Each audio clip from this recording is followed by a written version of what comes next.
Olá pessoal, vamos começar hoje uma sequência de videoaulas onde abordaremos os mecanismos fisiopatológicos que desencadeiam as doenças cardíacas. Entretanto, para que vocês compreendam bem esse mecanismo, é necessário o entendimento da anatomia e da fisiologia do sistema cardiovascular. De uma maneira geral, o sistema cardiovascular é formado por um sistema de tubos, que nesse caso são os vasos sanguíneos, conectados a uma bomba, que é o coração, e preenchidos por um líquido, que é o sangue, ok? Então, os três componentes do sistema cardiovascular é o coração, os vasos sanguíneos e o sangue. Na aula de hoje, nós vamos abordar a anatomia do coração, ok?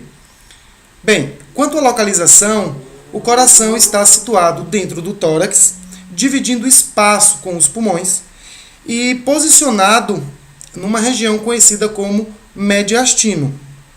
Ele também está levemente rodado posteriormente e à esquerda, ok? Numa vista no plano transversal, é possível analisar esses aspectos anatômicos que eu acabei de falar. Observe que o coração está levemente rodado e desviado à esquerda.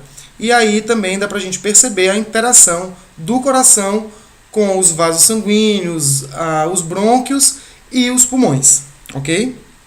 Bem, além disso, o coração ele é um órgão oco e constituído ou formado por 4 câmaras internas, sendo 2 átrios e 2 ventrículos. Na imagem dá para a gente perceber a disposição dessas 4 câmaras. Então a gente está vendo aí o átrio direito, o átrio esquerdo, o ventrículo direito e o ventrículo esquerdo.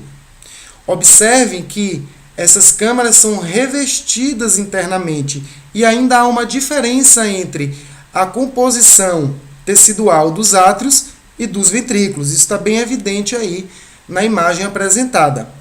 Esse revestimento interno é conhecido como endocárdio, tá? E é nessa região onde estão localizadas as válvulas cardíacas, os músculos papilares e as cordoalhas tendíneas, ok? Na imagem a gente consegue representar esses elementos. Então observem aí as válvulas cardíacas, as cordoalhas tendíneas que conectam as válvulas cardíacas aos músculos papilares, ok? A parte funcional do coração, ou seja, que executa a função de bomba, tá? Ou que faz a contração e o relaxamento do coração, é uma porção chamada de miocárdio. E é nessa região onde estão o músculo cardíaco propriamente dito, que é conhecido como miócitos cardíacos. Então a gente percebe aí na imagem o miocárdio. Se vocês olharem atentamente, é possível observar que o miocárdio do lado esquerdo ele é bem mais espesso do que o miocárdio à direita. Isso acontece porque o lado esquerdo do coração ele tem que trabalhar mais, uma vez que ele bombeia sangue para a circulação sistêmica, que é a grande circulação.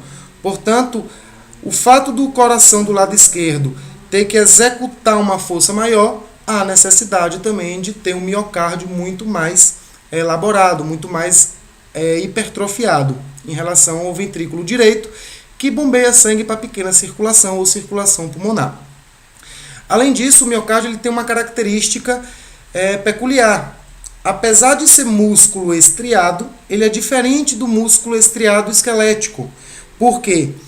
O músculo cardíaco ele possui apenas um núcleo e as fibras musculares são conectadas umas às outras através de discos intercalares, tá? Que permite que o potencial de ação seja dissipado pelo músculo cardíaco, pelos miócitos, de uma forma muito rápida e de uma maneira bem homogênea, fazendo com que o coração se contraia como um todo, tá?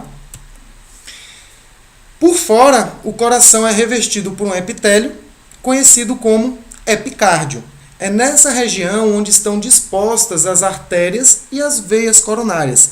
As artérias e veias coronárias são responsáveis pela irrigação e pela drenagem de metabólitos, respectivamente. Então a gente percebe aí na imagem o epicárdio, ok? E observa também as artérias e as veias coronárias.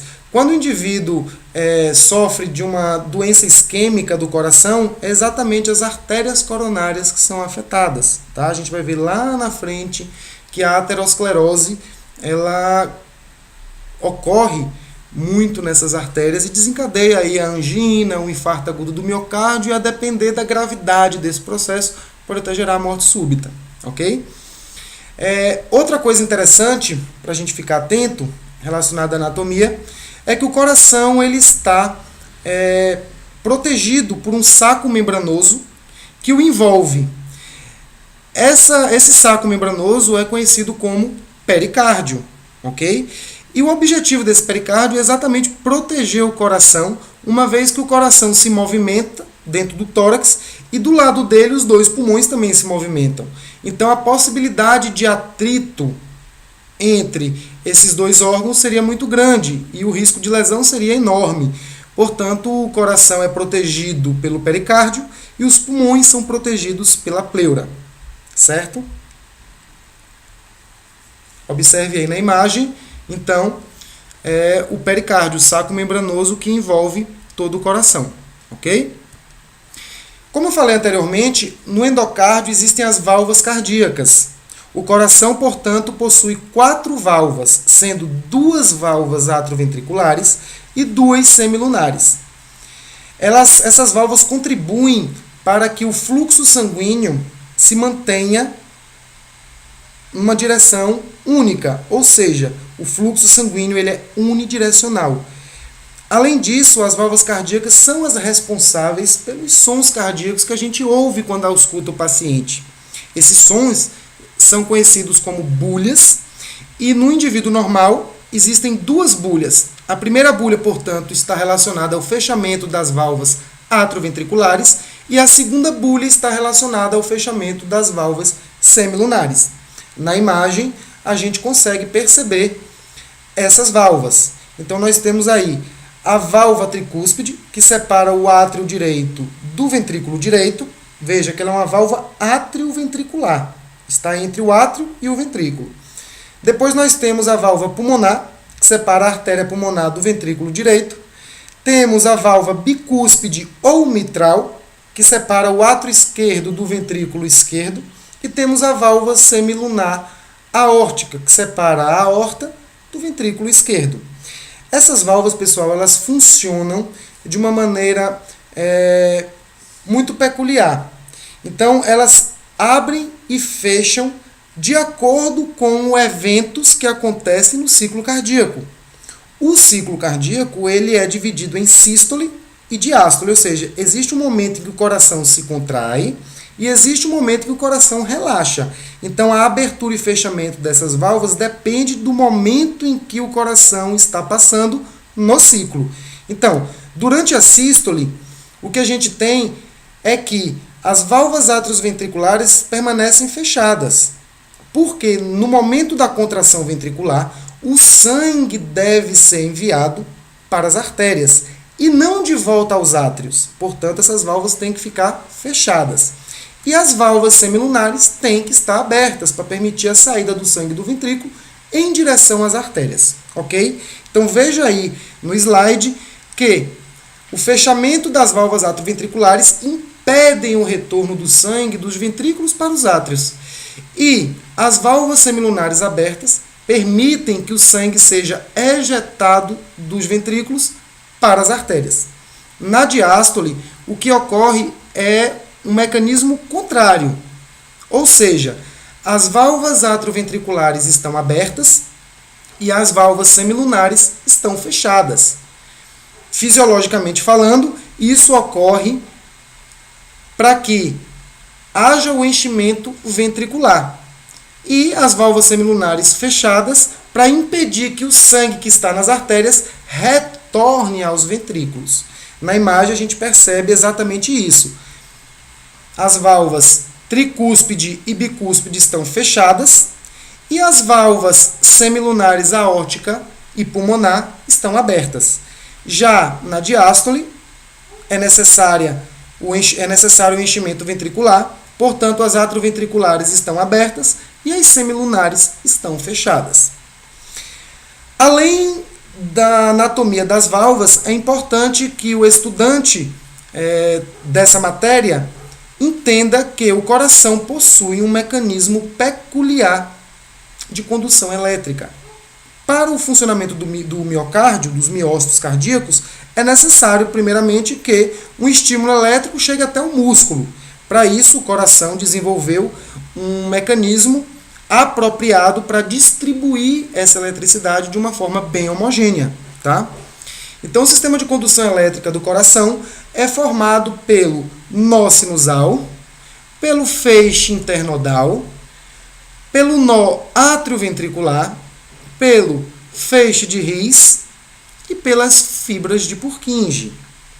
O nó sinusal ele é conhecido como marca-passo cardíaco, ou seja, nele existem células que têm uma propriedade de despolarizar sem necessariamente estar ligado a um sistema nervoso.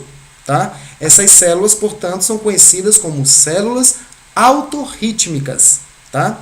Então, a partir do momento em que o estímulo é gerado no nó sinusal, esse estímulo é transferido para os átrios através do feixe internodal, que distribui o estímulo elétrico para os átrios. Depois que o estímulo passou pelos átrios, esse estímulo chega ao nó atrioventricular. Nesse momento, ocorre um retardo do estímulo elétrico. As células que estão presentes nesse nó são responsáveis por retardar em milésimos de segundo o potencial de ação gerado lá no nó sinusal. O objetivo disso é para fazer com que os átrios batam milésimos de segundos antes dos ventrículos. Tá? Sem esse nó, os átrios bateriam juntamente com os ventrículos e o coração entraria em colapso. Ok? Já o feixe de His, ele transmite o estímulo do nó atrioventricular para o septo interventricular. Certo? A contração desse septo é importante para o fechamento das válvulas atrioventriculares, ou seja, é o primeiro momento, ou a primeira fase de contração dos ventrículos, que é responsável pelo fechamento das válvulas atrioventriculares. As fibras de Purkinje, né, são responsáveis por distribuir o estímulo elétrico para os ventrículos, de uma maneira homogênea, tanto para o ventrículo direito como para o ventrículo esquerdo. E aí sim ocorre a contração isocinética dos ventrículos. Nós vamos discutir esses princípios do ciclo cardíaco na próxima aula, onde nós vamos falar sobre os determinantes da pressão arterial e sobre a hemodinâmica, levando em consideração aí o ciclo cardíaco como um todo.